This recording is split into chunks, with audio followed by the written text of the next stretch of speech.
Do do do, theme song. Do do do, I'm broke, so this is my theme song. Do do do, just imagine this is an awesome theme song. Do do, theme song. Left of the box.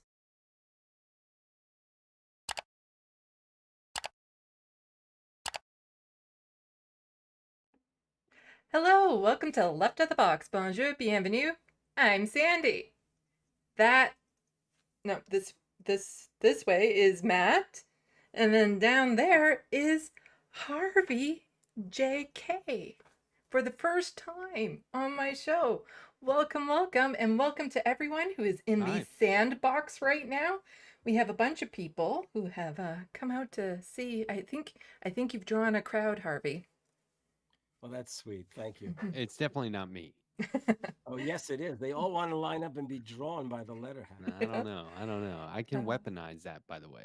So, as always, please in the sandbox, my side producers there, let me know how, sound and audio and stuff is, because like the last time I did this, I had Mike from the Humanist Report on, and we had started, and I wasn't seeing anything from the sandbox, and then I realized I hadn't hit go live on YouTube. Oh yeah, that's awesome. So you guys have to protect. Oh no, I watched. You just well, luckily over. That's very professional. Luckily, I was recording in OBS, so I had the whole thing. So I posted the clip with the alternate intro as well. That's what I saw. Because if I can just tell everyone, I'm wearing this Brooklyn Dodgers cap. This goes back to when I was a little boy, not the hat itself, but the Dodgers. Because if you haven't seen the cartoon, my apologies. That's okay. The comic strip yet. This is the hat that Matt drew me in for that series.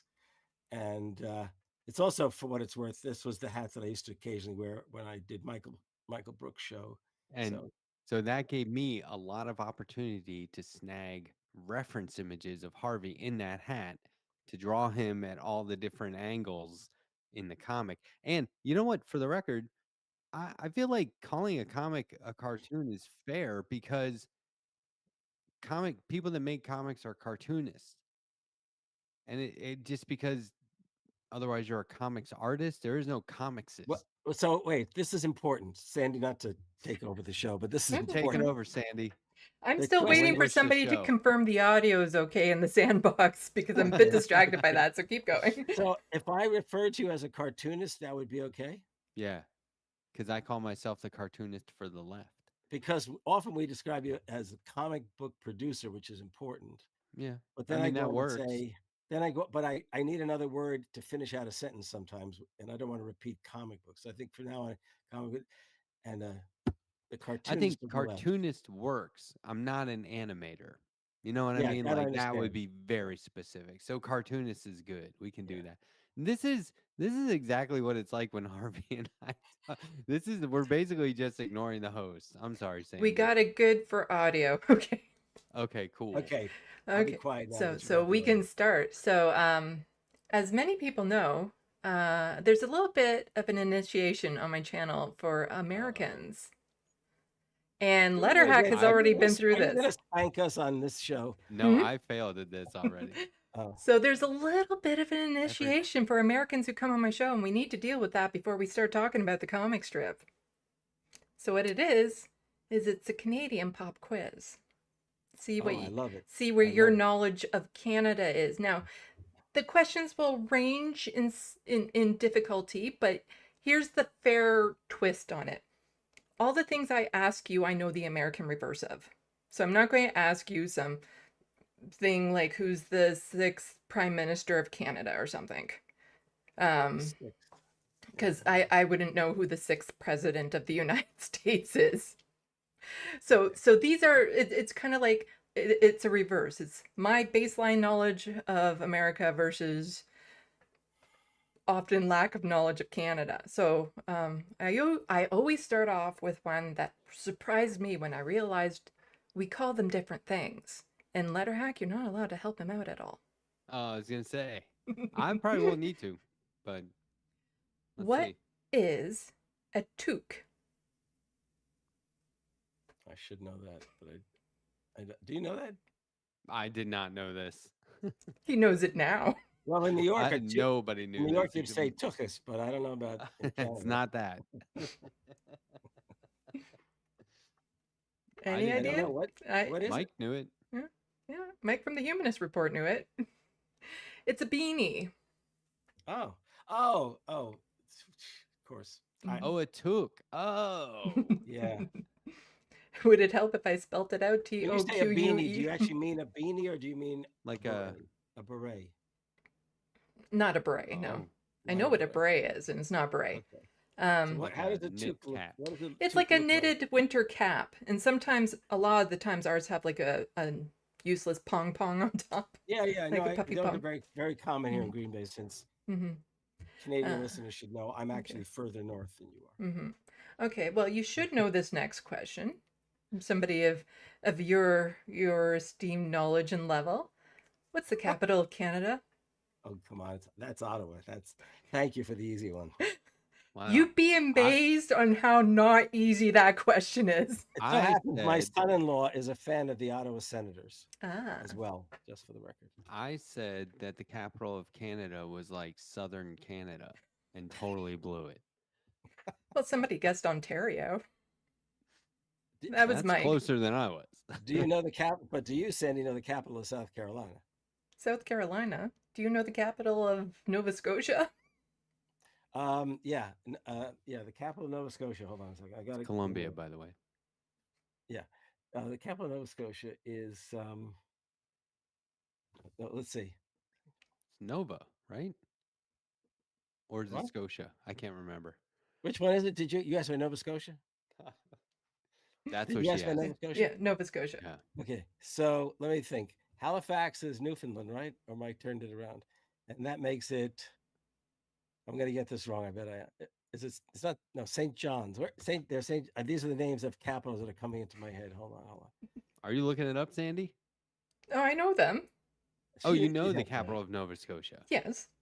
So I was wrong. It's not Scotia. No, it's not Scotia.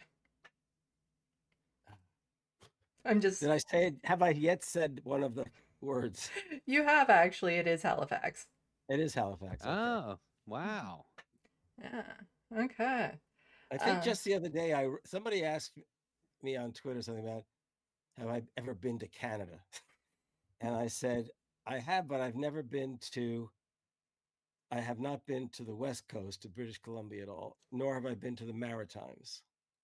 I've been to Winnipeg. I've driven. This is stupid. I've driven through Toronto, but I haven't set foot in it. I've been to Montreal a few times. I've been to Quebec City. Yeah. Okay, so you probably have a good idea as to how many provinces we have. Oh, can I count now that I'm okay? So let's see: British Columbia, Saskatchewan, Alberta, Manitoba, Ontario, Quebec. Beaverville. Is that one? Or The Lumbertown? territories are not a province, correct? I'm not including the territories. Okay, so it's Newfoundland and Labrador together, right? Mm-hmm. Okay, and Nova Scotia, and You just need two more. it's New Brunswick with it's New Brunswick and St. Edward's Island, are they No, New Brunswick is a province. right? And then what am I forgetting? Hold on a second. What did I fail to? Maple City.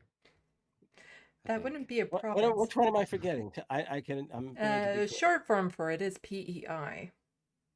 Oh, Prince Edward Island. Sorry, Everyone forgets Mhm. the what did PEI. I say about when I said Mhm.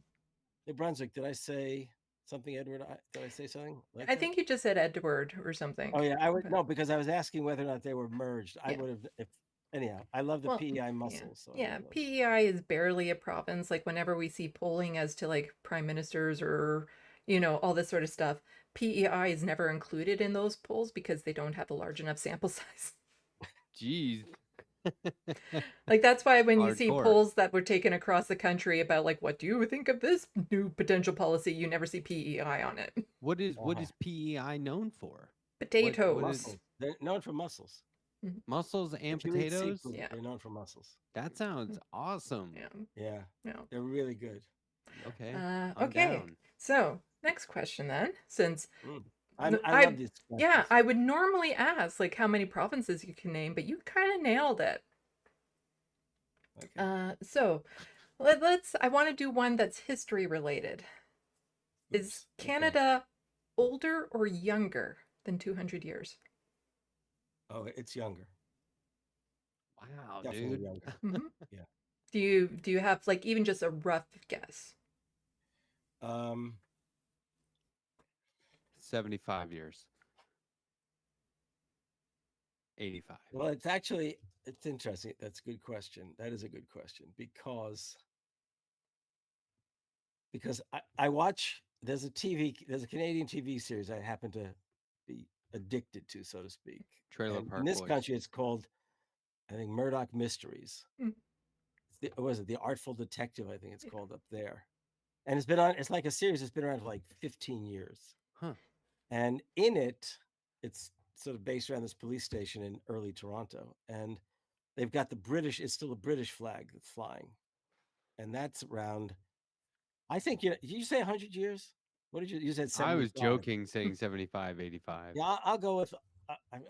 I'd push it further. I'd say 100 years. It's older As than Canada. Am I wrong? What it's is it? older. It's 157. What's the year that would be? 1867. Funny, you know what's funny? A number that popped in my head originally was 1857. Then I said, Mhm. no, that's too old. But Harvey, okay, Slightly. do you know this stuff just because you're like an adult, whereas I'm an adult but don't know this stuff because I'm so immature, or is this like a byproduct of your work, like Well, your oh, his? coincidentally, and now with Sandy, the number has probably gone up. It's not a high number at all, but coincidentally, I got in a conversation a few weeks ago where I said to someone, I bet I spent most of my life not really even though I'd visited Canada and I love visiting every time I've loved it, but I don't necessarily know a lot of the history of Canada and the geography I know because I love geography. That comes with the territory of my interest. But it's only recently, maybe in the past 7, 8 years, I've actually come to know Canadians. So like there was let's see, well, I'm now only going to refer to people I not just know but friends with. Okay. It might be. I might actually have half a dozen Canadian friends. Mm. And in fact, 2 Wow. years ago, I think it was, I was supposed to, the Canadian ambassador to the United Nations and I were supposed to get together in New York. But I thought I had come down with COVID, so I canceled. It wasn't COVID. He was originally he was one of the big names in the New Democratic Party, and then he bolted the party and went to the Liberals. But he's a very nice guy. Wow. His name was Bob Ray. Have you ever heard of Bob Ray? Oh yeah. I've heard of Bob and Ray, the old Bob and comedy Ray. duo. Yeah. Yes, indeed. Right. Yeah. Sorry, okay. So, No, got that's more okay. questions? Well, you're kind of nailing them. Let's go for something a little bit more silly then. Chief export. Yeah. What do we call our $1 and $2 coins? Oh, I don't know that. What is that? It's ridiculous, and you're probably going to think I'm joking when I first say it. A loony and a toonie. Is there a loon on the $1? Yeah. So we got the loony way back when, and Yeah. since there was a loon on it, we called it a loony. And then the toonie came out. Well, the $2 coin came out, and basically it rhymed. It's really all it is. Matt, do you know what a loon is? I think that's like pirate money, right? It's a bird. It's a bird. It's a bird. I know, Yeah. It's a bird that if you see it on the water, it's often it's not too far from ducks, but it's Yeah. very dark as a. Yeah, I know Yeah, where the it's there are a birds black better in Canada. duck with like white speckles, and it has a very distinct call to the point that whenever you're in, Oh like, yeah, when right. you watch even American shows, when you watch like the swampland or any sort of like creepy area, you actually hear the loon. Yeah. Ooh, right, sort of. How was it like? Is it like a? I Is it can't like a? I can't It says imitate it. loon No. like that. Yeah, it's something like that. Let's But see it's a if I higher can. pitch. There's like it's a very, it's scary and sweet at the same time. Yeah.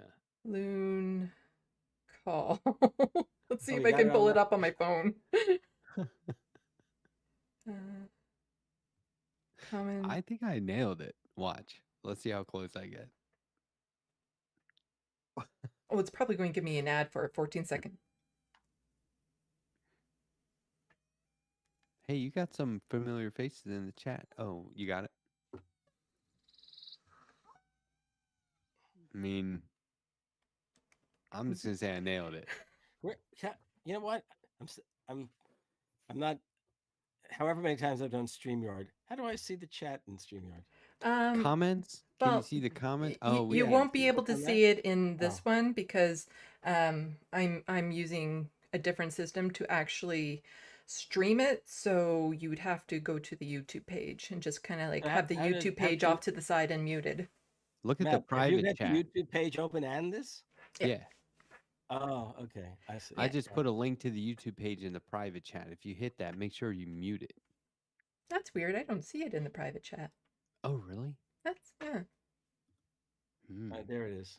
Yeah. Oh Harvey no, J. I have to look at the private chat. I'm looking at the Oh, okay. whoop. There it is. Forget it. Forget it. Yeah, Forget it. Forget it. yeah, and just make sure if you are watching it to mute it so that there's not a weird echo going on. Yeah. Yeah. No, I'm not. I won't open it again. It's all Okay. loons on that. Yeah. Okay, so I don't know. I think you've pretty much nailed like a lot of things. Like I guess like one of the other common questions I ask is other than Justin Trudeau, can you name a single Canadian politician? But you've already mentioned Bob Rae. Yeah. And also I had another friend. I had a very dear friend who passed away, who was an American but who married a Canadian, became a Canadian, and taught almost all of her career at York University, Ellen Masons Wood, and she married. How can I be blanking on this name? He was literally the most important NDP politician ever. And my Jack friend Layton? Luke said, "Who? Jack Layton? No, No. to me, it was.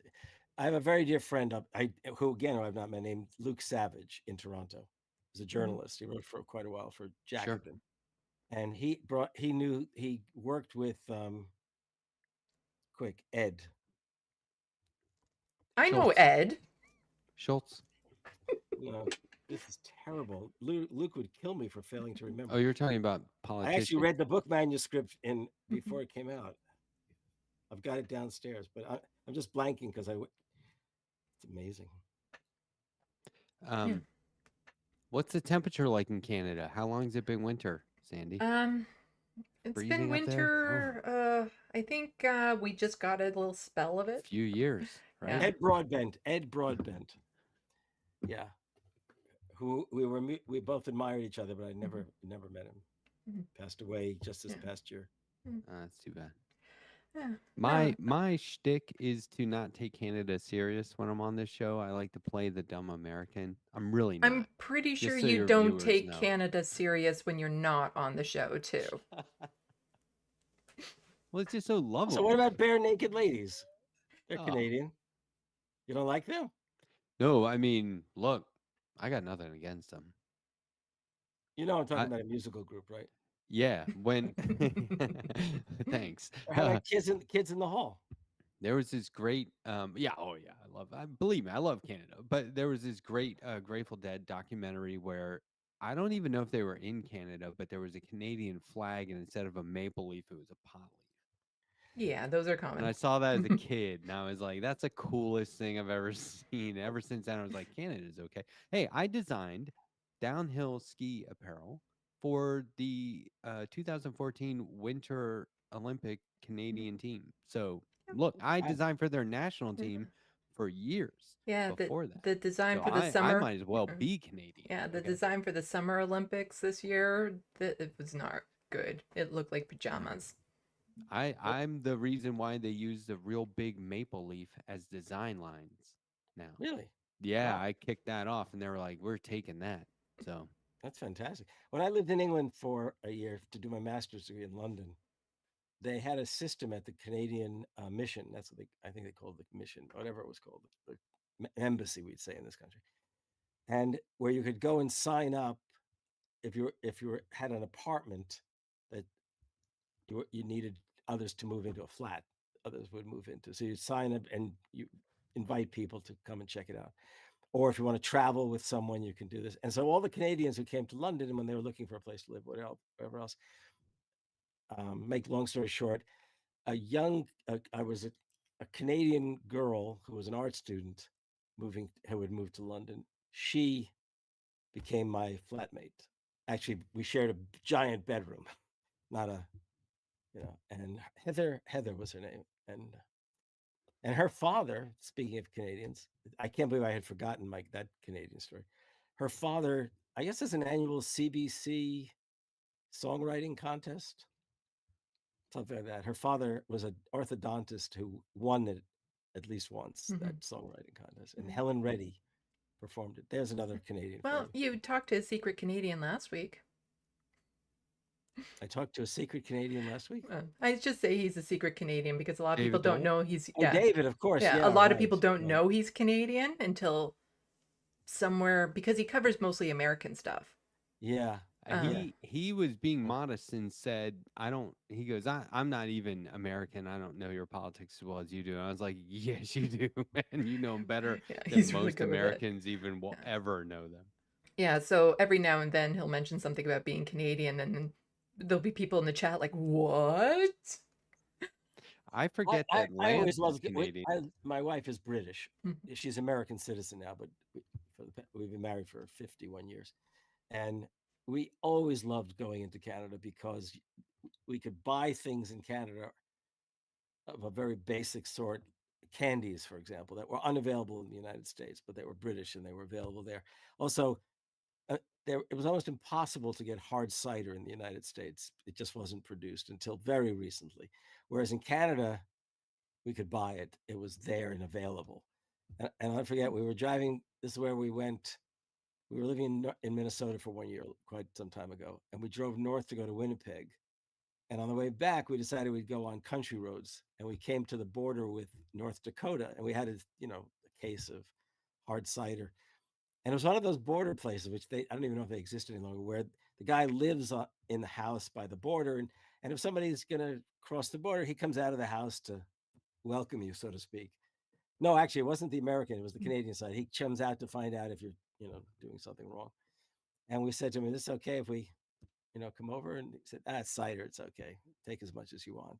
I thought that was so sweet. Canadians were very sweet. Yeah. Okay, so we should probably start talking about some of the reasons why you guys are here. Okay. I'm enjoying myself. Oh yeah, So whatever. No, you Yeah, guys, you guys are you haven't kind of introduced me to who this guy is yet. yeah, Who is yeah, this guy? yeah. You guys are pretty much like on a press junket right now, with Yeah. the comic book thing. So my audience, I don't think I really need to go into detail as to who the Letterhack is because they're very, very familiar with him. Oh, cool. I get 'Cause- around. Yeah. That's why I teamed up with him so the Canadians would associate me with him. Yeah, because yeah, Letterhack and I connected a long time ago on Twitter via art. It was art that brought us together. So why don't you, Harvey, please tell the audience just a little bit about who you are, because I looked at your Wikipedia page. It's kind of skim. Yes, it's amazing. People say, where can I find out more about you? And Wikipedia would be the last place. I never did it. And people ask me, do you want us to do something for you? I said, I don't care, Wikipedia. That was back when there was little respect for Wikipedia. Now I would say otherwise. Okay, so I am by reputation a historian. So I've worked in history and politics and social sciences. I've written and edited 18 books, some of which have been good enough to win me some awards. I have done quite a bit of shows of YouTube podcasting. I not my own as guests. I've been on I've done American TV occasionally. What else should I say? I was a little boy growing up in the New York area, and my family was associated with the Brooklyn Dodgers. Um, Moved out to Green Bay after my PhD, and I've been first Minnesota. I've been in Green Bay for 45. I guess I'm 46 years soon. I think, and I was a professor of democracy and justice. And my depending on where you are in the world, I have a different claim to fame. So, if I'm in the what used to be the old British Commonwealth, which actually did include Canada, um, back in the 80s, titled "The British Marxist Historians," and that book is now out in a third edition. The only difference between each edition is that I write a new preface to each one. Then in the 1990s, I decided to become an Americanist as opposed to somebody who worked on international stuff. So I did a book on Thomas Paine, the American revolutionary, originally from Britain. And that became probably my, in quotes, best-selling book, still out there and doing well. And then in 2000s, I didn't give up Thomas Paine, but in the 2000s, I decided to work on the fight for the four freedoms, which, by the way, if you Google it, Canadians loved the idea of the four freedoms. That was freedom of speech and expression, and freedom of worship, then freedom from want, and freedom from fear. And during World War II, Roosevelt had pronounced it as the, if you like, the the vision of the world after World War II. And the Canadians actually made quite a bit of it in their World War II, for lack of a better way of putting it, propaganda, but sort of morale building and things like that. Um, so anyhow, I'm a writer, I'm a retired professor. I retired because I didn't want to lecture to students online during the pandemic. And of the last decade, I guess I've really put a lot of effort into promoting the idea of an economic bill of rights, which was something that Roosevelt had called for in 1944, and actually garnered a great deal of support in labor movements and progressive organizations. And the idea had never died, and some of us wanted to revive it. I think I've taken the lead in trying to do that. And in fact, Matt had me on his show, and we were talking, and we sort of and he said, "Wouldn't it be good? It would be fun if we could do something together." And we spent at least a month, I bet, talking about possibilities. And then he said, "How about we pick up on your idea of the Economic Bill of Rights?" So we produced the finest comic ever produced. Ever. Yeah. Of all, and people are saying of all time. But look, here's how it went. I was trying to um, go all in and just make like a graphic novel. And I was like, we can do it. Trust me. Oh yeah, I was hopeful we were going to do that. Yeah. Well, yes, but that's how I wanted it to begin. And then I kept realizing, like, I'm coming on too strong. There's no way I can convince somebody who's never made a comic book to trust me. We can make a whole graphic novel. And so, and I was like, oh, yeah, he could write a script. No problem. And then I was like, there's a better, cooler, um, more artful way to do this that I think not only could I benefit from in working with someone who's as knowledgeable on these topics as Harvey, because it's not only something I'm interested in, it matters. Like the history that he teaches is always in the perspective that it matters now. You know what I mean? That it's relevant now, and that we need to have these moments and these voices from our history now in the room with us now. And Harvey uses that phrasing. Politicians should be bringing FDR into the room when they talk about these things in terms of these rights that we should have as individuals. But the conversations that we were very casual and just becoming friends and getting to know each other. And what are you up to? What are you doing? This is what I'm doing. and we would talk about ourselves a little bit and families and whatever. And then I would steadily introduce reintroduce the idea of making a comic. And I would send him drawings and time lapses of those drawings so that he could see like the process of how it works, and get the idea that we can start out with it real messy and we can move that around and we can work with that. Not everything that we come up with is going to be final. Like we can really work with it. We can truly collaborate. And over time, um, it just occurred over a short period of time, a month or so. I I realized that, and we still go back and forth on whose idea it actually was. But somewhere along the line, we decided to do the Economic Bill of Rights because there's 10 of them, and that's about 10 pages or so, right? And we were always kind of back and forth on how many pages it should or shouldn't be. But then we realized like that'd be a good primer. That'll help us realize if we like working together, and it'll give us an idea of how we're going to collaborate on such a thing if we did a full-blown graphic novel. And I think it was like we weren't even done with this one, and we were like, oh yeah, this is probably, for me, it's the greatest comic book collaboration I've ever had. I've Mhm. never worked with anybody on a comic before that was this. It's perfect. It is like perfect how we work together. Mhm. And I could go over all the Yeah, different well, just versions. stop there for a second. Let me just say, I mean, okay, there are some bad versions, there are some good versions. This is perfect. okay. Here, this is important for people to understand. As soon as Matt and I were in conversation on his show, I knew that this was a great guy. I mean, I know that's the generic term, but I just felt really comfortable, and the engagement was just fantastic. And when he suggested the idea of working together on some kind of comic book, and I have an interest in comic books. It wasn't an Mhm. alien. I didn't know the process or anything like that, but there were comic books that I read for many years, and I gave them up, and I read them as adult. I read a different set as adults, as an adult, and then I showed Matt the very first time we were talking certain volumes, graphic novels, that is, that really struck me, and just it was very smooth, the conversation, and buoyant, so to speak. I thought, wow, as long as it's going to be fun, I should do this for sure. And I said that to him, and then we began that set of conversations.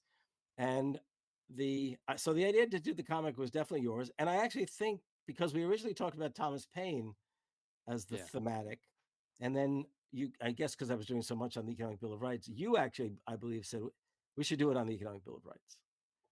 And then we decided we wouldn't jump to the graphic novel scale. We would do it.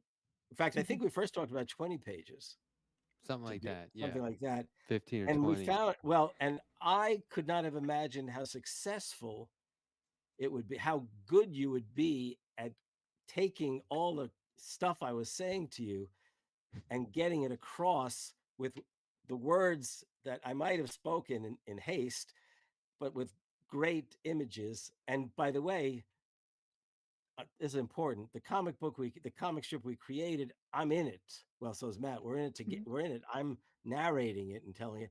And I originally did not want to be in it. I thought that would be presumptuous of me to be the figure in the work.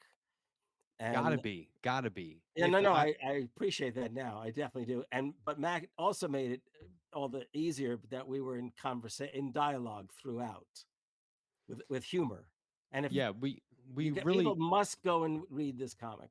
Do you have people is have it got to posted read for it. to people be able to read it? They Well, really must. yeah, it's linked in the description box below, as long with Okay. all of your information. Plus, I'll bring it up in just a moment and we can go over some of it. Okay. Oh, that's great, because he and I will perform one of the pages. He loves doing That- That's this. not a joke. There, That's there serious. are some questions before we get to that, Hit it. though. Okay. Well, I Um, just want to say, yeah. I do want to make it clear that working with Matt, I can't say it's definitely the best comic book collaboration or comic collaboration I've ever had, because I've never had any before. But more importantly, I could not believe his patience. It It was astounded me fun. that we could be in the middle of a page, and all of a sudden I say, "Oh, fuck!" I said, "We left something really important out like 2 pages ago," and he said, "Oh, okay." I was like, and we go back and we adjusted, and it was the process. believe me, if somebody did that to me, I would have said, "Are you give me a break, will you?" But he didn't. It was like plus every time we succeeded conversationally and agreed upon where we were going, he'd say, "I'll get back to you in a couple of days with some sketches or drawings." And then that night he'd email me the drawings. And I thought to myself, "Oh my God, this is great." And I'd send him back my instinctive and then considered response. It was, I mean, it was phenomenal. And we both probably projected it would take us a couple of months to do Yeah. the 10 to 11 pages. And we did it. What did we do in like a month, right? I think it was a little less, but yeah, I mean, it Yeah. felt like, Okay. yeah, Well, sure. Yeah. It may have easy. taken slightly longer because then you had to go colorize it and do that kind of stuff, right? Okay, so I just want to backtrack just a little bit. Sure. And how did you two like actually originally meet? Because I'm always interested in like how people actually network because I'm so bad at it myself. He camped out on my front lawn demanding Oh, of an audience. so is that I how you do got, it? I'm pretty sure I got your email from Nomiki Const. Yeah, that quite likely, in fact. Yeah. And Yeah. so some random guy just emails you and you're like, And sure. well, this is the thing. For my YouTube interview show, I try to be very professional about my invite. And I reached out to Harvey purely professionally, like, come on the show, right? And I always say, I always I like just thought of something. customize. Wait a minute. Did you get it? Did you get it from Nomiki or did you get it from the movies versus capitalism people? No. I think Nomiki. Okay. Okay. I don't think I was working with them yet. Frank and Rivka. I wasn't. I Okay. didn't. Yeah, I didn't have contact with them yet. But I can see how you would think that.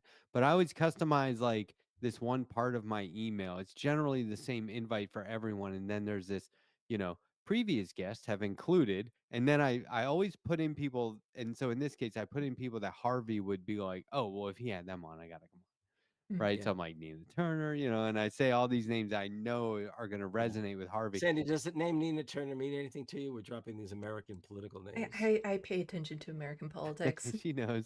And Okay. so, Well, I was Nina's primary political and historical advisor on her second see, case. She and I were very close. In fact, I saw her so just on Sunday at Mhm. this gathering. And yeah, then she spoke like a couple of people before you, right? yeah, she spoke like two. Yeah, exactly, Yeah. exactly. But so then Harvey had this classic response, and I probably said something like, "I'm a huge fan. I've seen you on the Michael Brooks show and all these other places." And then Harvey said, "Nice to meet you," and then asked me, "What would we talk about?" And that's where, do you remember this, Harvey? I just Yeah, I sort of definitely like said, "What would laid we out, talk about?" Because I didn't know what you want to talk about. yeah, and I just sort of laid out like this very general thing, realizing to myself, like, well, no, I mean, of course, Harvey talks about very specific stuff. So somewhere in there, I was like, it's just about you, man. Well, which, by the People way, want to know about you. yeah, that was cool. And you weren't the first person to ask me to do such a thing. Yeah. But the point was that I also had I actually saw your episode with with Frank Capello and Rivka Rivera. They do movies versus capitalism, Oh, and okay. So I had done it. yeah, and I regularly I do their every season I do one show with them and I trust them. And I thought, wow, this is really good. And I looked at your art, your work, and I thought, well, this is cool. And I thought, geez, I can't lose. I just for the record, I don't think I've ever turned down anyone who wants to talk, except for a real right wing guy out of Idaho who I just knew it had to be utterly Yeah, it's bait. okay. Mhm. But Yeah. I mean, I've talked to high school kids who have shows and stuff because it's fun, right? Mhm. Who knew that I was going to be talking to? I mean, I was blown away when we talked about your career and how accomplished you were as My a career. comic book artist. Yeah. No, seriously, I really, I mean, to talk to somebody who had not just an interest in comics but could literally create them to me was phenomenal. You Yeah. two get along so well, it almost seems staged. Like it's just like you guys are reading from a script. Like it's like, no, there's something going on here. You two just get But that's along how shocking. so That's how, well. that's how amazed you're amazed by this. I can't tell you how amazed I was at the collaboration. In fact, I said to him a couple of weeks ago, I said, man, we got to get back and do something. This is really, my life is empty. I didn't go that far, but I thought, I felt like we needed to move on to Mhm, the next thing. We've got it. So right after Labor Day, which in the United States is mhm, 2 weekends from now, mhm. we'll have to sit down and really begin a set of conversations as to where we go. So Amen. did you have any like real disagreements about a panel or what to cover, or Yeah, did I it? didn't want to be at the outset. I didn't want to be in it. Mhm, That was right. Wouldn't you say that was the? Yeah, I had to look. If you read Harvey's book, you're basically listening to him talk to you about history, and it made sense. I don't like comics with a narrator unseen. Mm, And so I was mhm, like, we got to put you in it because we can't just make this a historical document because your books aren't just historical documents or documentation. It's you telling the story within context. And so it made perfect sense to me to put Harvey in it. But then as we're having these conversations, I was like, you know what? And I think that you said I should be in it too. And I was like, well, if I do that, I'm going to be the sidekick and I'm going to represent the listener, or in yeah, this case, the reader. And that way, it's more of a conversation between us in making in telling this. And and when you read the comic, you'll see that it's Harvey and I talking about how to show history yeah, and that's make right. it more accessible. And that way, it's more of a conversation with people as it like an opinion piece. And that's why I think commondreams.org has it under opinion section, but Yeah, then less of a literal illustration of Harvey's books. But there were times where there's at least one panel that we threw out that I thought was so visually perfect. It's the perfect kind of thing that you can do in a comic book and kind of only in a comic book. And we chucked it because it didn't work in terms of what we had to tell on the page that time for that chapter. And um I keep thinking like, yeah, okay. I mean, it was a disagreement. Like I thought it mhm, should be in there. He thought it shouldn't be. But it's not like a disagreement where it's like I hold it against him. I'll find a place to mhm. put that the visual in somewhere down the line. That's you not a know what? problem. It's funny you But say that because the only other thing I can remember that I vetoed, I really liked the one, and that is after the fact when you were creating from the sort of Chester Bowles to no. This would have been afterward when JFK. we were you were creating a header for the whole thing, and it's you and me. You must be able to call it up. That one where it's you and you've got us standing at it's it's what do you call those things? Headers, the only thing I can think of. Yeah, the very first panel is always Harvey and I did one where we were eating burgers. Was that it? No, it's I did a after the fact. bunch. Once Common Dreams accepted it, you had to provide a header for it, Oh, and that you've got us okay. leaning against the I header. had us I think like it's great, but it just didn't fit. yeah. It was not a good way to introduce. I Don't worry. right, that makes sense. But I yeah, there's a bunch of times where I'm just trying to and I overdo it in terms of drawing Harvey and I and telling that part of the comic. And Harvey always reins it back to no. We're doing the Mhm. historical thing. We're doing the economic bill of rights. Here it It is. needs to be less about us and more about you guys Can I? or those guys. Wait, Can you I don't see want too that? much. Can Yeah, you see we can that? see that a bit. See how Yeah, we're like Hmm. kind of like back to back, like resting on the Bill of Rights? Yeah. yeah. It it's too It's too much like cartoony, yeah. it's too much. It didn't just no. It wasn't just that. It was more like For the aren't we? intro to the It sort whole of thing. implies aren't we cool? And that's what I love. That's why I I did it. no, I did too. I did too, but not for the sake of the comic strip appearing in public. Where Yeah, we're not cool. It's a political right. argument, but we're not cool for those purposes. There and people would be like, "Who are these guys?" But there was a whole there was a guy who in the '60s went across the nation, right, Harvey, to Oh yeah, Chester build Bowles. to He build the worked in Democratic World War II. He platform. ran the Office of Price Administration to oversee prices so that inflation didn't get out of hand. And he was very close to FDR. And later, long after FDR passed away in 1960, he wrote the Democratic Party platform, which is the platform that Kennedy and Johnson ran for the White House on. And so I showed Chester Bolts talking to groups of people, a group of people trying to like kind of, crowdsource this platform, right? And Yeah, then this is one panel, and then that crowd of people slowly starts to rotate so that they're facing um, Johnson and Kennedy, who are now the candidates running on that platform, right? And in yeah. the middle, I put Harvey, who's narrating.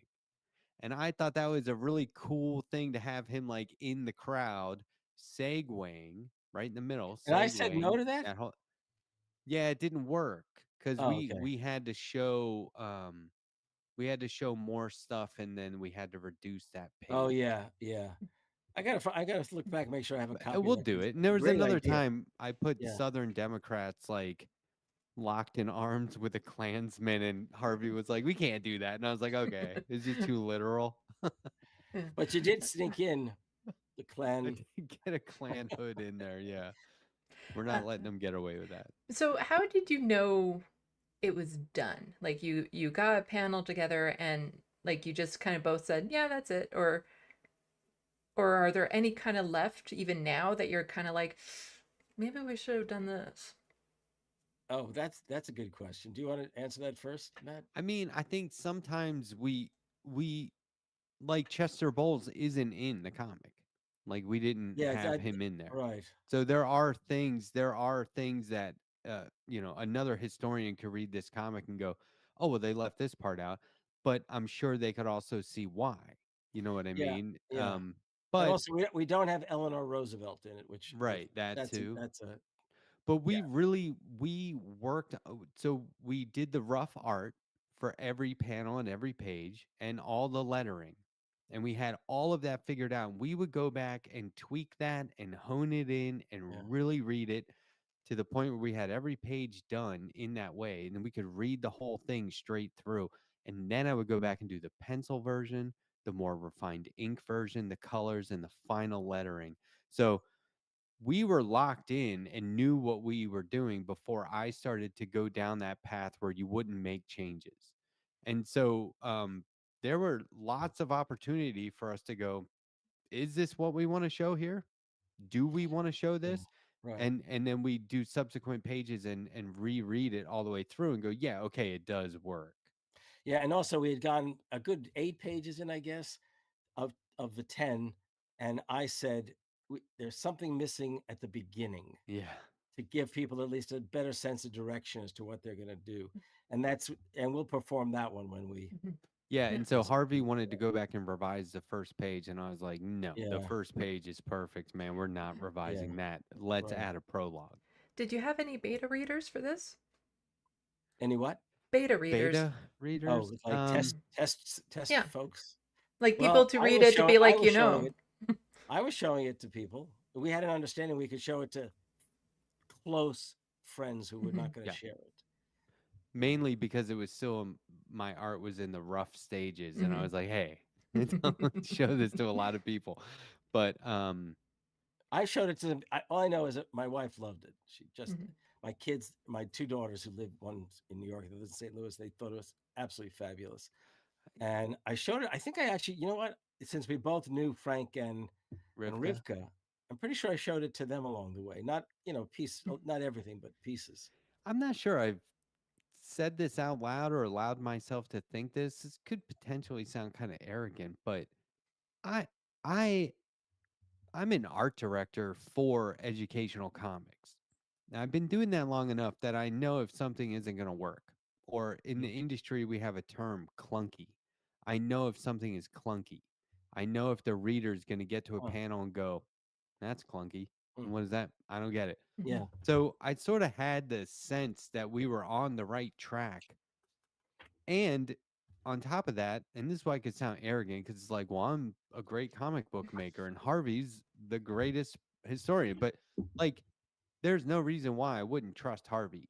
Mhm. I read several of his. like, would you send me 3 or 4 books right I think I away? sent three books. Yeah. Harvey's like, you got to read these books if we're going to work on this stuff. And I was like, oh, okay. I got to read history. All right. But then I read the books. I'm like, these books are great. And I was highlighting passages. I even apologized. I was like, hey, I hope you don't mind. I totally marked up those books you sent me. But like Harvey would say, okay, go to this page, look at this line. And I was like, I have that highlighted already. Yeah, I that have was a great. post-it note on that chapter. Yeah, and by Like, the way, but so I we also were really in should. tandem. All of my books are marked up. I couldn't Yeah, imagine reading that's a a book good without thing. marking it up. All So of we were in tandem. We were on the same page, no pun intended or pun intended, from the beginning, and I'm not kidding. It just felt so right that I we had every right to be confident. Mhm.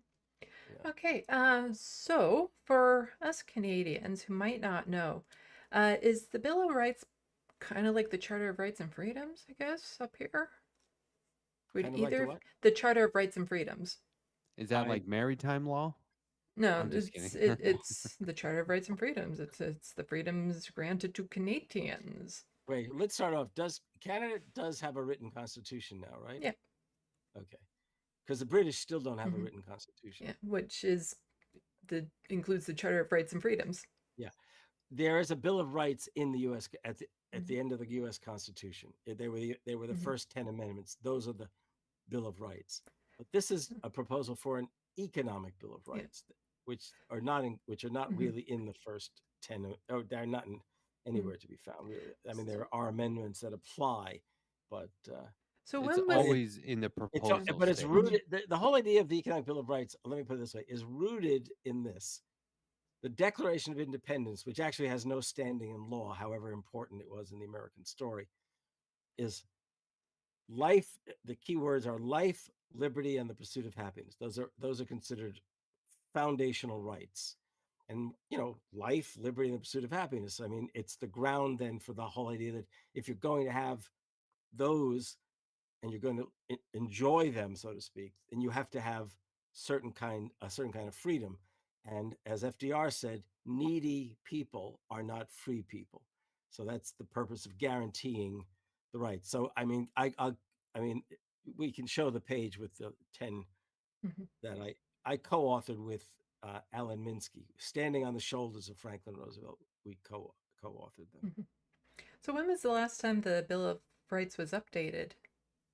Well, it doesn't get updated. You mean it gets amended every so often? It's Okay. been a while, actually. I think the Mhm. last time, could be wrong with this, probably back in the 70s when they lowered the voting Mhm. age to 18 Yeah, because from 21. the Charter of Rights and Freedoms here in Canada was signed off on in 1982. Well, that's a pretty modern document by Yeah, like comparison. we don't seem as reluctant to make updates every now and then up here anyway. Well, yeah. I mean, the thing about the Bill of Rights, the original one, is that it really, in many ways, whole battles occur around them. That's what, and the Supreme Court of the United States is the interpretative, it's the place in Mhm. the American government where laws are judged by for their constitutionality, and those amendments play a huge role in American politics. Right now, we have truly abysmal, just nightmarish Supreme Court. Yeah. But for example, I mean, the First Amendment is fundamental freedoms. Um, they actually, it's very interesting. Only about 10 years ago did I realize the order in which they appear. So it's freedom of worship. How's it go? I'm paraphrasing, but it's freedom Mhm. of worship, which So long as actually is you're Christian. freedom of conscience. It's not just worship; it's freedom of conscience, and that's significant because that's something internal to humans. Mhm. The next one is freedom of speech, which is actually to communicate what one believes. The third one is freedom of the press, which is, of course, to broadcast those ideas out beyond the immediate conversation. And last but not least is freedom of assembly with the right to petition. So it's like twofold, but so those are the four fundamental freedoms I actually have a picture somewhere on the wall of those things. And Mm-hmm. then, but the Second Amendment is utterly contentious in American politics, and that's the question of the right to bear arms. Really? That's an issue down? Yeah. Can you believe it? Surprise, yeah. Yeah. Um, Yeah, because I do find it a very interesting contrast because up here we do have the Supreme Court and stuff too that almost no Canadians know about. And the reason why most Canadians don't know about it is because it's not really that much of a political institute. It's not really an issue. Like it's one of those things like you only learn about some body parts you have when it becomes a medical issue. And so since it's not really an upheaval or an issue, we don't tend to hear about it. Like I would hazard to guess the average Canadian doesn't even know how many Supreme Court justices we have. Or if they see them in their outfits, their official uniforms, they would be confused because they kind of look like they belong on the set of like a Christmas play. It's kind Wow. of silly. But now, in this country, the Supreme Court has played a truly history-making role repeatedly, for better and worse. well, we have the judgments that go up to the Supreme Court here too, and I find like not all the time, but quite often they do actually, uh, stay true to the Charter of Rights and Freedoms in the values and things of that sort. So it's not like, okay, way back when this one thing was said, but it's they really do build on it and it allow for modern updates to be applied to it. Here's the question: their terms of office set, each of those justices or judges? There's a retirement age, Yeah. but See, the yeah. U.S. Supreme Court, it's for life. If you're named and approved, Yeah. you're for life, and that's terrible. Yeah, no matter how you look at it. the whole process and how we get our judges is different, and it's made nonpartisan. So, the prime minister can't just randomly pick someone and then have people vote on him. Like there's a whole committee and everything that filters them out, and then when there's time for a new judge to be selected, the prime minister is presented with a handful of them to choose from. Oh my God, they really do look like Santa Claus. Wasn't Oh my joking. God. Are you That's kidding? awesome. Now I got wait. I had to look it up. What are they called? Oh my You can share God, your that's- screen, I think. That is wild. Since you your have screen so I can yeah, see what since you you have did. it up Hold on. already. No, I wasn't joking when I said that. It should yeah, pop up on my 100%. thing for me to, because I've shared Hold on, I screens got it. before when I was on yours. Oh no, why is it not doing it? Hold on. Stand by. I mean, if I have to, I'll just call it up on mine. Well, now everyone in the audience is going to be wondering too. Yeah. Here it is. Okay, add to stage. Is it presenting? Yeah, there it is. Oh yeah, I remember that. I've seen that. I've seen these. It's kind of pictures. cool. Right. It yeah. They don't look They're like just- judges. They're just missing the hat, but they've got the same number as we've got, 5 and 4, 9. Yeah. That is wild. I can't. But okay, it's the Canadian colors. I get it, but they look like. Yes, they do. I mean, why are they so warm It's a cold country, all the time? They are definitely Santa Claus-like in appearance. There's no question. That's pretty cool. Yeah, Okay. I like it. That's awesome. I had to look it up. Sorry. No. Ours look like the Grim Reapers. Yeah, more and more. Yeah, but like up here we do have like there's a retirement age for it. And so then that's why it can also be spaced out and more balanced because there's a good guess as to who's going to be replacing someone. Like a prime minister can kind of look ahead and be like, okay, well, we know we will be replacing them. So there is a higher turnover. And just like the qualifications that they need in order to become a judge and all that sort of stuff is far different than what you guys have down in the States, which like they basically, and they We have to just agree buy to the, they have to agree to the Charter of Rights and Freedoms and all this sort of stuff. And so it's far less partisan up here. So a lot of the judgments that come through the Supreme Court, they're generally speaking good. Whether or not the government then actually does their part, because there's lots of times you hear like, oh, the survivor of residential schools and stuff like that were won in court, millions and millions of dollars in compensation. And then the prime minister will just be like, yeah, that's nice. So we're going to appeal that.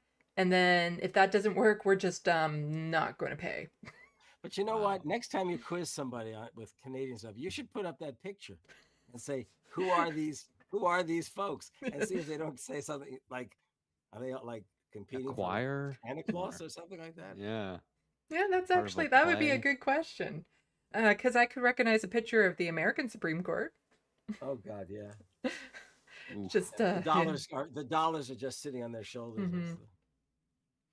That Okay. would- Well, that is interesting. So I'm going to get the screen set up for panels and stuff like that. So we'll be Okay. back in just a moment. I'm going to try to transition this properly. So I need to go there.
Okay, so now it's showing up.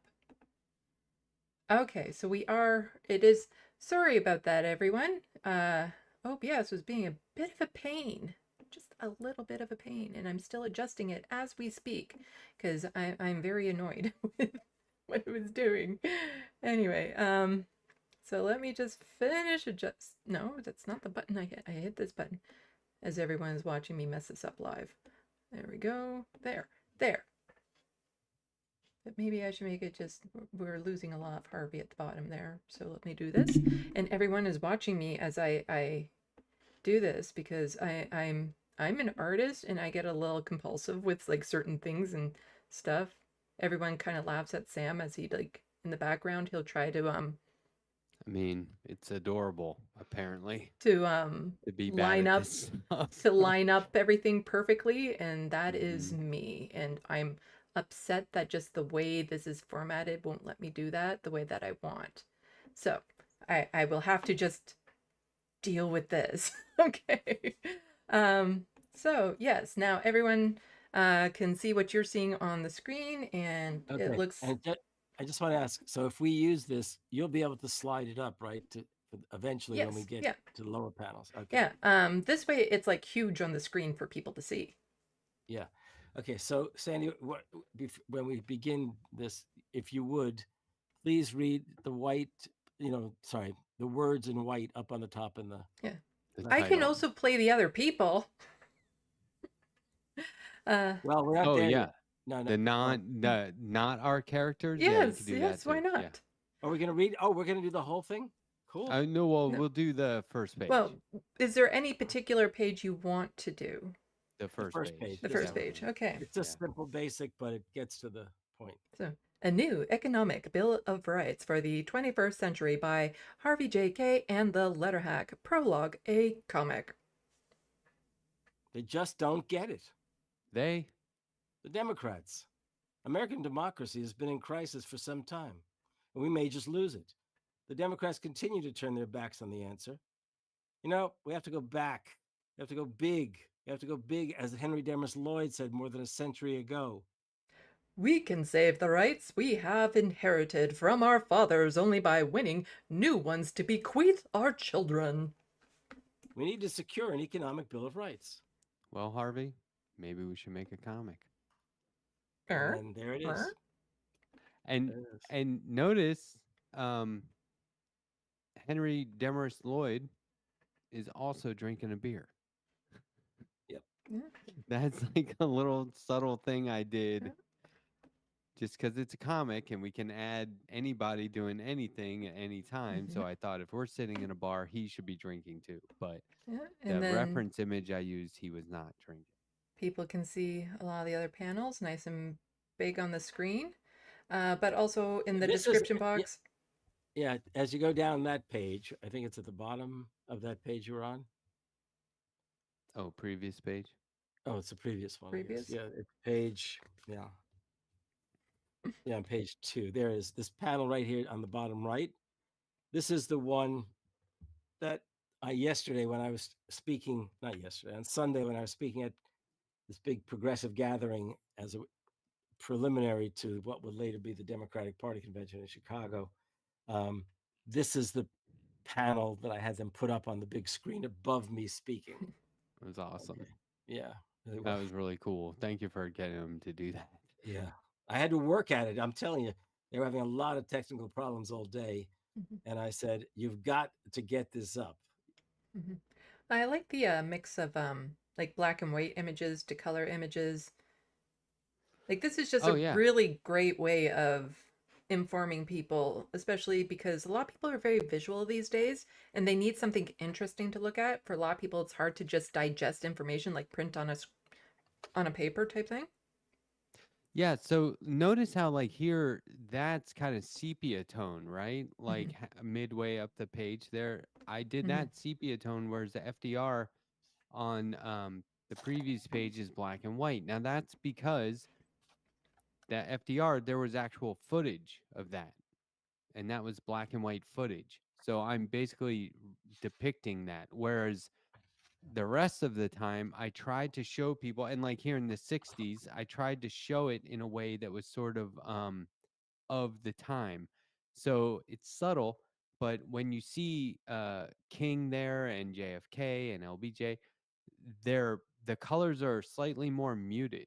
I want it to look more like 1960s color. Do you know what I mean by that? So Hmm. so sometimes if it's straight black and white, that's because it was actual black and white footage, and the rest of the time I was just trying to depict, like, the saturation you would get from like TV of the time.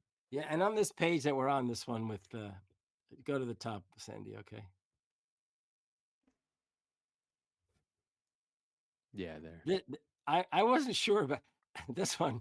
This came as a major surprise to me when he had this set up. Yeah, Mhm. because No, I'm flinching, like looking up, and I and thought, what Harvey's the like, hell? "Wait, what are you doing?" And I'm like, "You said from above, and we can't trust these effing neoliberals, right?" But like it to me, that's not, the sky is falling.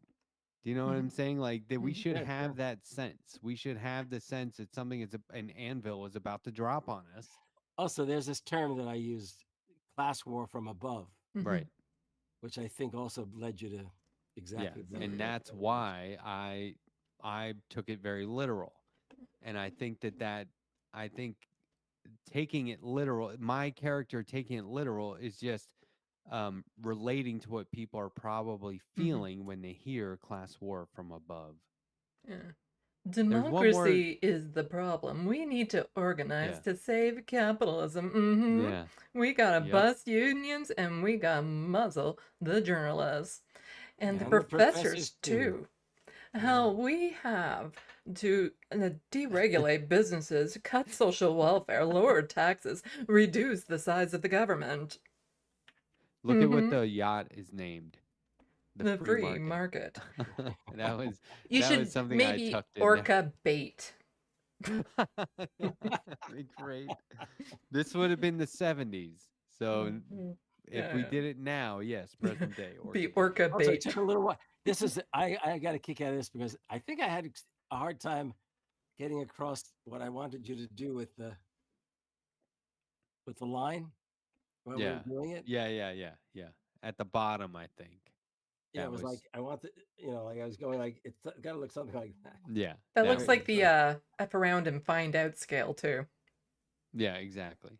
But I love, like, you know, this page to me was, this was easy to do, like, because we basically did the first panel and the last panel, and then we were like, yeah, I mean, obviously we just need to show like a diverse group of hmm Americans and what they're going through, and this was maybe a little too easy hmm for us to depict, Yeah. but this page took the least amount of time of all the pages. Yeah, Well, I do. That's right. I do remember yeah. that. Right. There's a lot of similarities across borders Yeah. with a lot of these issues that I was reading in here. What Um, about the drinking water? Do you have that issue? of drinking water, Is there like any Yeah, clean like study? in water. whole Yeah. towns or Oh, whole oh, cities, yeah, and yeah. yeah, Indigenous reservations in particular. Oh, there right. you Some of go. them Right, have right. gone 30 plus years without clean drinking water. Huh. It's just obscene. Absolutely What's horrendous. college debt like in America's Cowboy Hat? It's not as bad, but it's still not great, and it's getting worse. Hmm. Yeah, And it depends if you're a foreign student coming in, then there's so many scams and stuff out there that are just ripping off these poor kids who are coming Oh, over yeah. to try right, to get an education and Right. right. sending like their entire community sometimes into debt for an education that means nothing. But I also, in my last live stream, talked about housing here in Ontario. We're so much worse when it comes to housing than Americans are right now. And most people aren't really aware of just how bad it's gotten. And Huh. especially with Doug Ford as Premier of Ontario, things up here have just gotten so bad. Like Yeah. just um, really devastating. But I did like that one line where I had Harvey say, "Don't draw this, but imagine," it's like I drew it. Like you're Yeah, reading right. him. Yeah, I don't know. I Mhm. think that kind of stuff is very meta. This I thought Mhm. was excellent on your part Mhm. to literally project an entire political movement with Mhm. that one image, make America great again. I Yeah. loved when I saw you do that. Yeah, you know, And up here we have a maple MAGA. yeah, Oh, I didn't know that. yeah, the trucker convoy started from Yeah. Canada, right? The Freedom Convoy. That's what Yeah. it was. Yeah, and see Um, how I made cultivate cult. I think we went back and forth on if we should do that for like 2 seconds, and then we were both like, "No, yeah, we should do that." mhm. They're a cult. Right. That's a good one. Yeah, no, we have a lot of the same issues up here, unfortunately. This was fun for me also because here's Alan Minsky, and this is us showing that Harvey and Alan had worked on the subject of the rest of the comic, the actual new economic bill of rights. So I really like the idea of being able to, and this is what I mean by it's kind of meta, right? Like I'm in the comic as the guy who's making Harvey's words a comic and depicting the other collaboration Harvey had in order to produce the material for this comic. You know what I mean? There's like Hmm. layers to this that I think are really nifty. So I don't know if that translates or comes across to the readers, but I thought it was really fun to depict and to draw all these other people from real Hmm. life. This was actually to bolster our argument. I thought it'd be a good idea to give Yeah, them it's smart. some kind of attention. People who deserved it. Oops. But yeah, And just then This I thought was so clever.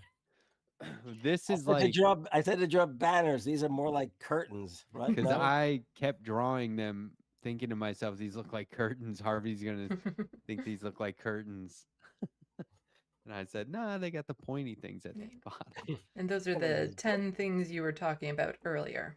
Yeah, so Mm-hmm. here they are. Yeah. Here they are. So a And useful this, job that pays a living wage, a voice in the workplace through a union and collective bargaining, comprehensive quality health care, complete cost-free public education and access to broadband internet, decent, safe, affordable housing. And Mhm. then up on the top there, number 6, a clean environment and a healthy planet. These are meant to be rights, people should understand. yeah. A meaningful endowment of resources at birth and a secure retirement. Sound banking and financial services. There are financial deserts in parts of the United States where banks aren't operating, and it's really awful, even in some big cities. An equitable and economically fair justice system. Finally, recreation and participation in civic and democratic life. So those are the 10 rights that we're proposing. And what we ask people to ask themselves throughout the comic, like more than once, is why don't we already have these rights? And Mhm. what are so outrageous and unreasonable about that Mhm. list of rights that we couldn't obtain them? What do you So, think? Yeah, what do you think the biggest obstacles in the way of obtaining these? Well, whenever they've seemed possible, corporate interests allied with Republican conservatives and in the past Democrats in the South, that's what had been during the 40s and the 50s, they mobilized against it. And the reason being that the corporate order did not want to have the power they held over their own workers weakened, because now workers would no longer depend on bargaining for health care or bargaining for certain kinds of essentials. It would be a right and it would be distributed by the government. That's first. Southern Democrats, aka Dixiecrats, did not want a right to health care for Americans because they would have had to desegregate hospitals in the South if it was a right.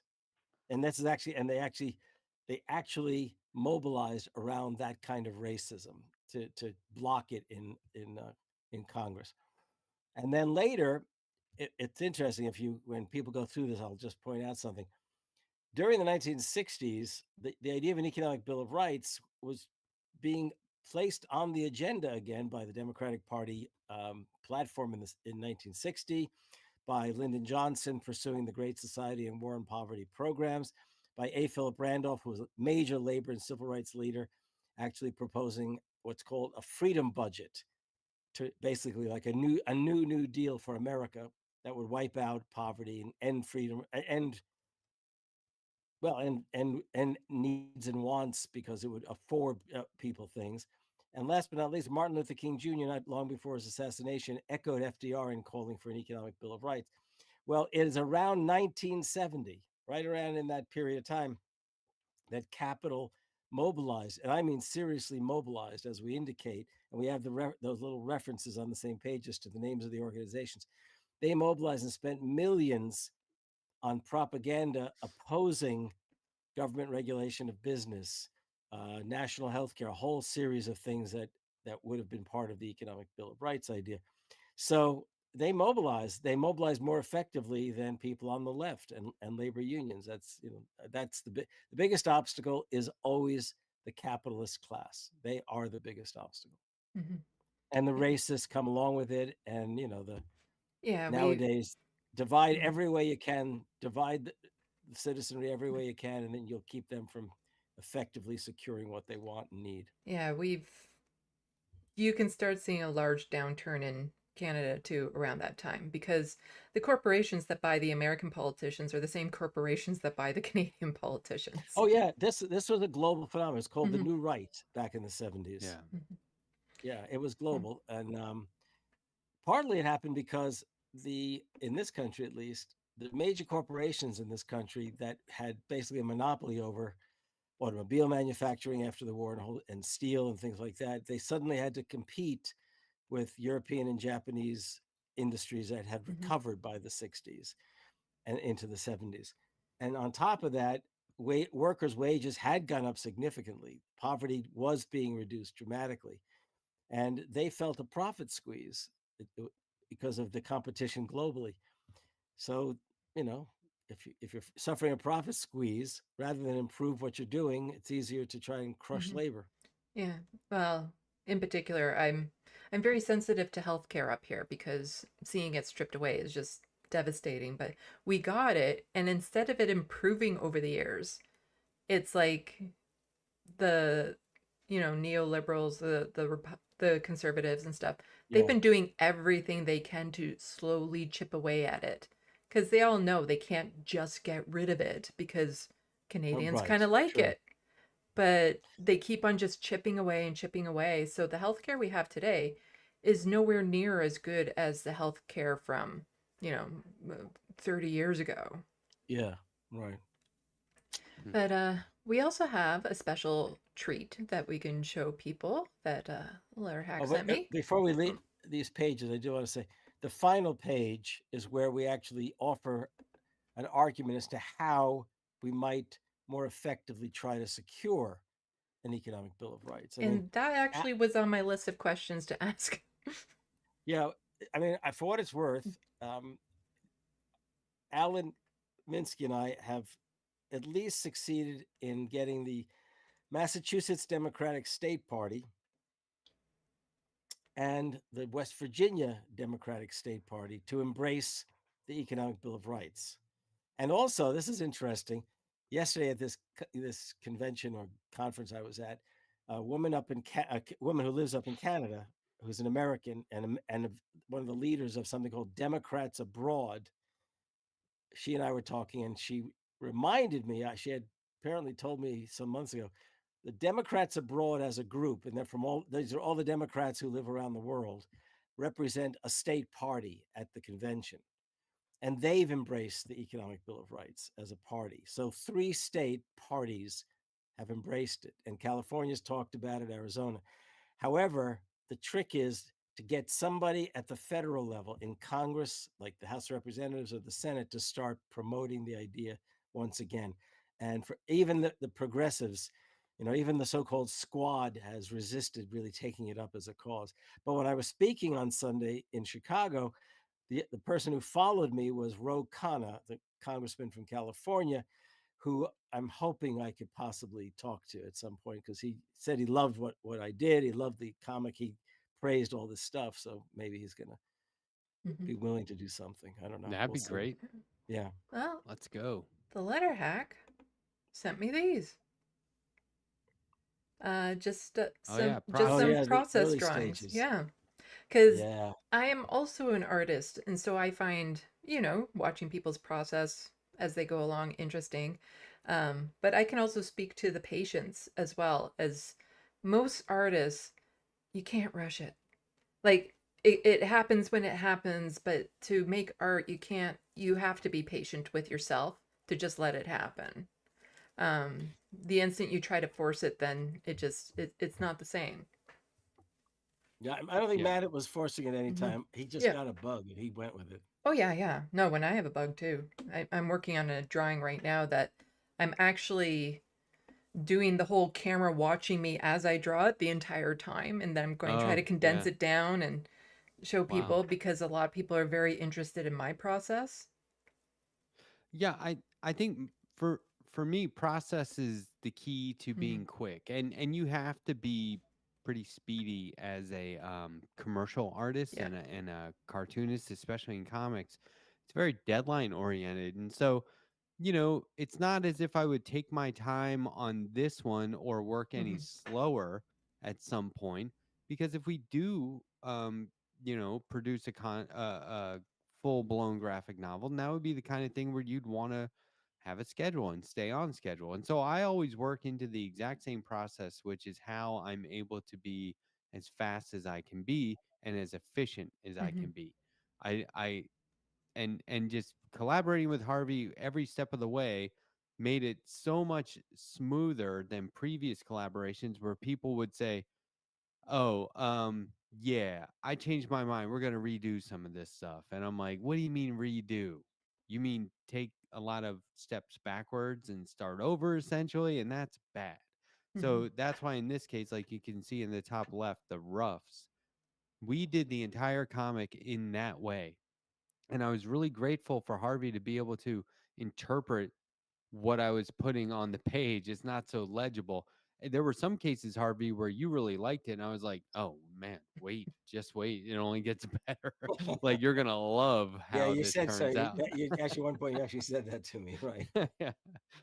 But you can see every step of the way. It's like my idea was pretty much there at the beginning, and that's just because we were speaking a very visual language. Hmm. There's one panel for some reason I really liked it when I said to you, draw me with rolling my sleeves up or something like that. Yeah, yeah. Did I You're say like that or on. did you say that? Or did you say it? I can't remember how it came to be, but I love that panel. I like the idea that throughout the comic, there are times Yeah. when you're putting on your There it jacket, is. like Yeah. now you're going to do some speaking to the audience, and there's other times where you're doing work. And Hmm. so, yeah, on the last panel on the page, right before this, when you say, "Now on this next page, draw me rolling my sleeves up," Yeah, right. and because I just Hmm. wanted you to one be more casual throughout, and Hmm. to not be in the exact same static uniform, whereas I Yeah. am, and I just thought it would be cool if because that's where we're going to start doing some work. Yeah. Right. Okay, well, I'm going to put it back to the other layout. So, uh, As we go through this, I think, oh, shit, we got to get back to work. okay, I'm going to go Yeah, back to I know. the other layout for us to chit chat. Okay. So we will be right back.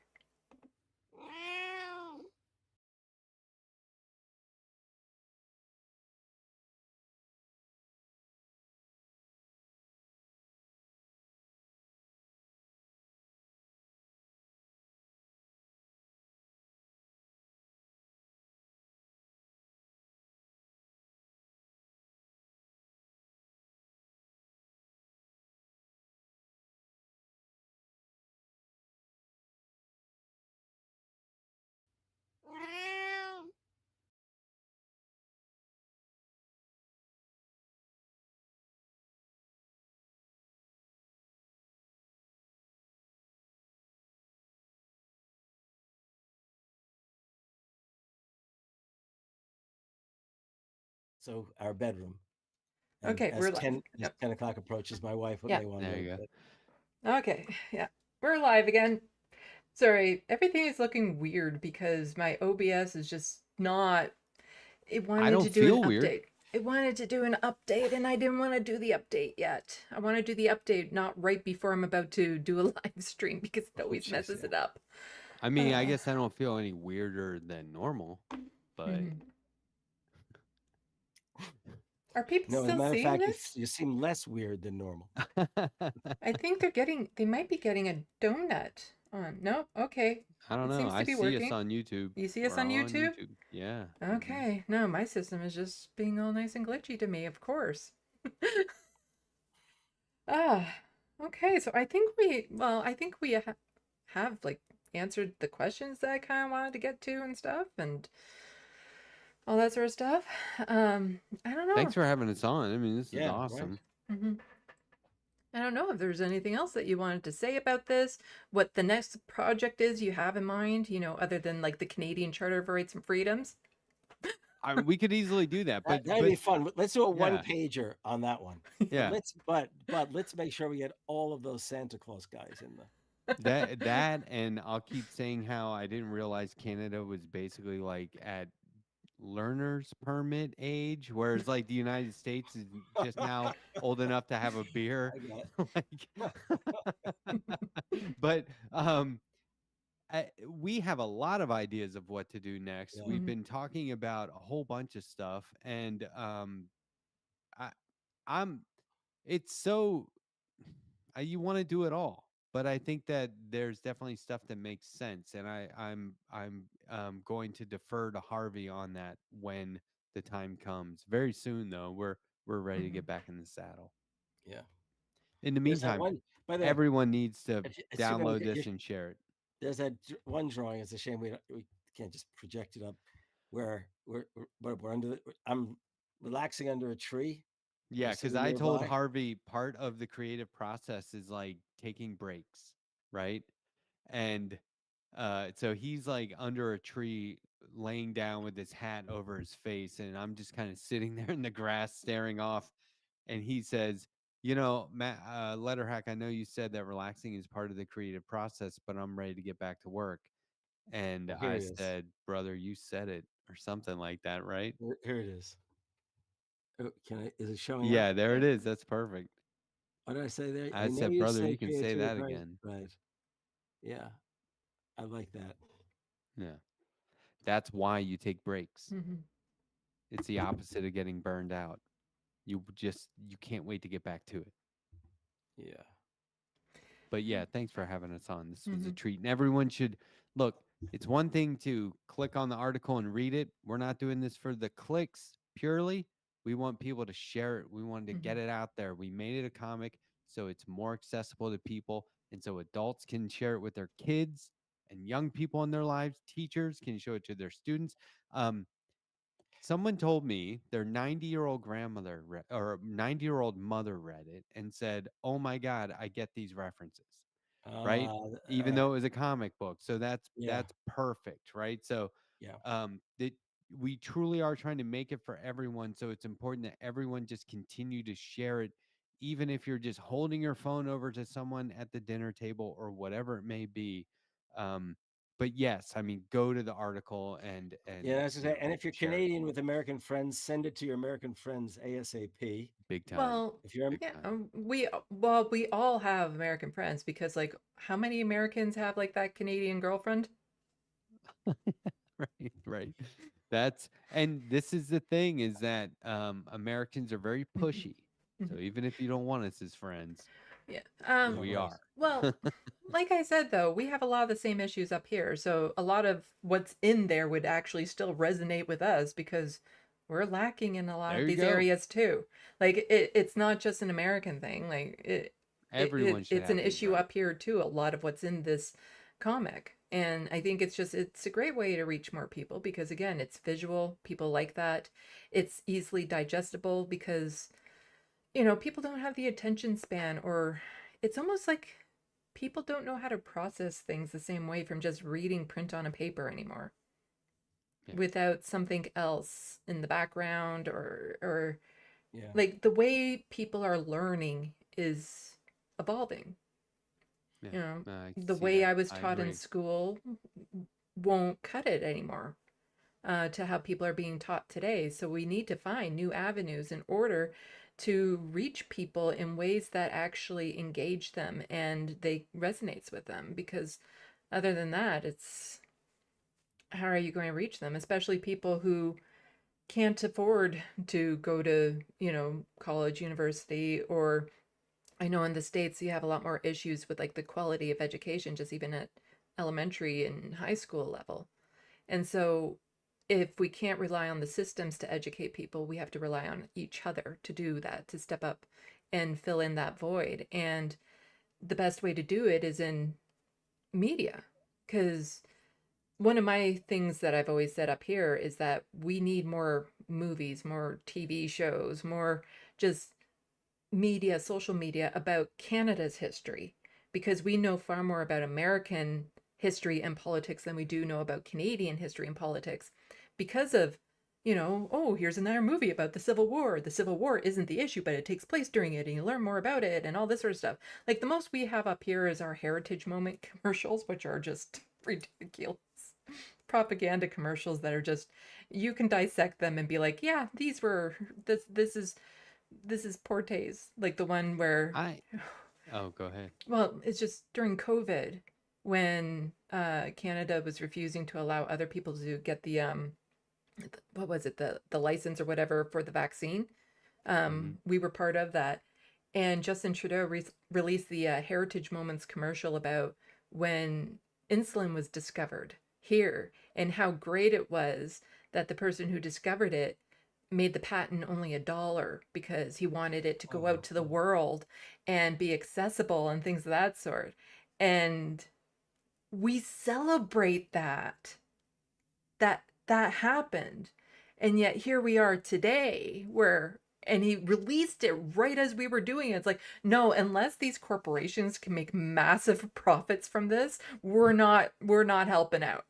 And Well, it's I just, don't think it's people so realize crazy. similarly was it the polio vaccine, Salk? He made it available. Yeah, no, it's just so crazy to see the similarities and just how far we've regressed in a lot of the values and the principles and the direction that we were going. I was going to say, all you got to do is show people what your Supreme Court looks like, and they'll want to know everything. They'll say, please tell me.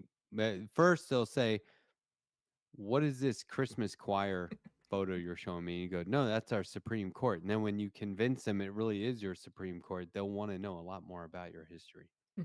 I do. I think we should do a little comic with those characters in there. And it's like, pretty funny. No, you be the elf. Yeah, that's awesome. I've created a monster. Harvey wants to put me in elf ears. No, there's some probably very hilarious comics you could do about the Supreme Court in Canada. Yeah, that's awesome. Be careful, we'll weaponize it. No, Okay. it would be a great way to need to educate go. people. Yeah. Okay. This was great. Thanks for having us Thank you on. very, very, very much. And thank you. And if you want to connect me with that person that you know up in Toronto, I wouldn't say no. I'm always open to expanding my network. Luke Savage? Sure, absolutely. Yeah, I'll because do it tonight. Toronto isn't that far from me. He wrote a book on it. Well, it's a book of his columns on American politics. Came out maybe a year ago. Then a year and a half ago, and then this past year he actually did this book. Worked with Ed Broadbent and a number of people to put together a volume on Broadbent's political development. And it's like a memoir, but with a lot of questions and comments by others who get involved in the conversation. It's really, really good book. So I will actually send you his email with the title of that book for what it's worth. Well, I'm going to stick around for a few minutes to get to some of the comments in the sandbox. But I do know you have to go, Harvey. Letterhack. Yeah. If you want to stick around for a few more minutes. Sure. Why not? I'm here. Okay. Well, thank you. Well, thank you Yeah, so See much. you soon. Good to see you again. Okay. Talk Thank to you you so soon. much. Okay. Okay. Now, are these comments criticizing my lack of knowledge about Canada? Because Probably. Well, I want to say thank you so much to not lulls too for the $5 super chat saying Oh Sandy yeah, knocking it out of the park, getting some killer guests. Thank you so much for that. I really totally agree. appreciate it. And actually, I said totally agree. I'm not talking about me. I thought your talk with the Humanist Report was awesome. Oh, thank you. I had a lot of fun with that. Revealed a deep dark secret Yeah. to him, but when I first my first exposure to him was really negative. It set me off Hey. of his channel for about a year, but luckily, some people on the left, you talk good about other people and eventually it sinks in, and I think it's important that people reevaluate what they think of different people every now and then. And Bam, Mm-hmm. it's a good one. Love Bam. Always have a great time talking to him. Yeah. So my dogs are goth had said Letterhack basically saved our Olympic presence. With the race suits. The one cool thing, this was really cool. You don't know how many like downhill ski fans there are in the world, right? But you can assume that Canada has more than most, right? Because winter 12? sports seems like a big deal up there. Well, there was this little kid, like a 9-year-old, 8 or 9-year-old girl, whose dad, she was such a fan. Oh, what was the name of the? I'll never remember the athlete's name, but there was a young um, female skier who was really good.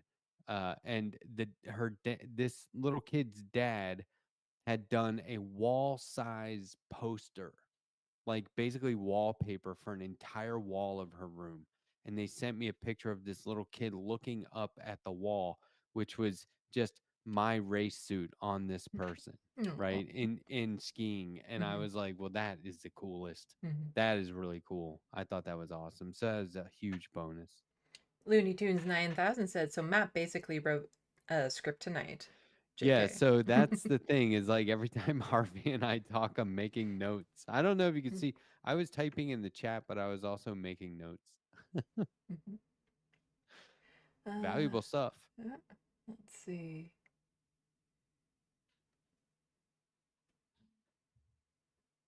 Always try to find comments I actually know what they're in Yeah. reference to. Well, I was commenting back the whole time, so I Mhm. might know. But yeah, it's funny because I grew up and this is what I do, Sandy. Like I draw people in real Mhm. time from real situations. I'm go, oh, I'm drawing that. And but with Harvey, it's funny because I don't want to exploit our friendship. I don't want to make it like when we talk, I'm just in it for a Mhm. gag that I can put into a comic. We have genuine interactions, but I am making notes a lot. Looney Tunes 9000. Sandy is just a great narrator. I think so. Yeah, that was great. I can do Latino voices. Latino Mufuni said you won Oscars tonight. Mhm. I can do different voices. People were introduced to my Jordan Peterson not too long ago, and they thought that was pretty good. Yeah. I can't just. I need to be in the right head frame for it. I can't just like. I bet. Yeah.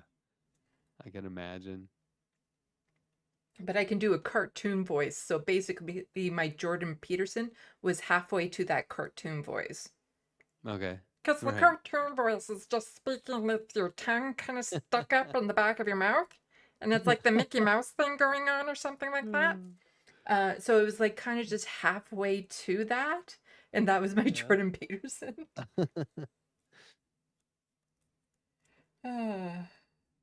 Oh, I'm seeing a comment. Sandy got her wish to not have a 3 to 5 hour show. Are you trying to cut back? No, Looney Tunes 9000 always says I'm going to do a 5-hour show, but I've been shy of 5-hour shows a few times. Oh, okay. All right. And I'm not planning on doing a 5-hour show because ideally I wanted to keep my shows around 2 hours just so that they were easier. Yeah. But they're usually 3 to 4 hours because there's a lot of Canadian news to cover. Like I'm just looking through everything that I've selected that I want to cover in my next live stream, and I'm like, Okay, and it's not even close to when I'm planning on doing my next live stream. Wow. Yeah. Because there's a lot more going on up here than people think. Let's just see. People thanking both of you. People saying 100%, of course. Makes sense. Okay. Yeah, and I'm working, like I said, I'm working on my new art project. Oh, that's cool. You know, there is just quickly, there is something that I noticed about I don't know if you are paying attention to the Democratic National Convention, but last night labor and the labor movement got a lot of applause. That crowd was freaking out at Sean Fain, the head of the UAW, and he got a lot of loud applause. And I just kept thinking, this this is new. Mhm. This is different. And Yeah. our comic, Harvey and my comic, ends with us relying on the resurgent labor movement to pick up where Congress has dropped the ball and to run with these rights the way they run with healthcare and higher wages and stuff like that. And so here we are saying the Democrats aren't pulling their weight, and I I've hesitate to get hopeful, but it does feel like, hey, maybe they're just throwing us a bone and it's going to be business as usual with the corporate Dems or whatever. I don't know. I think we're hitting a But precipice. yeah, we all need to be as Mhm. vocal as possible about this, and we need to Mhm. hold them accountable and not back off now more than ever. So, Don't suppose there's any way to get Sean Fain to see the comic. and we're working on it. Yeah, it's Sarah hard because Nelson's in it. yeah, it's hard because it's like, okay, it would, this person would probably really appreciate it and really like it and plug the hell out of it, but how do you actually Well, reach these people? Harvey's got the connections, so Mm-hmm. he can do it. Okay, so I don't think there's not much else for me to go over, and this isn't like one of my regular live streams, so I think we can We just end it. Yeah. end it cold, just bloop, that's it. We're done all of a sudden. Well, I would say my typical sign off, and then I always have a end thing with a bunch of cat meows in it. What should I sign off with? Well, I say, salut, à la prochaine. Thank you for watching and stay tuned. I'm Sandy, wishing your tomorrow is better than your today. And you would say, I don't know French. I'm the Letterhack. See you next time.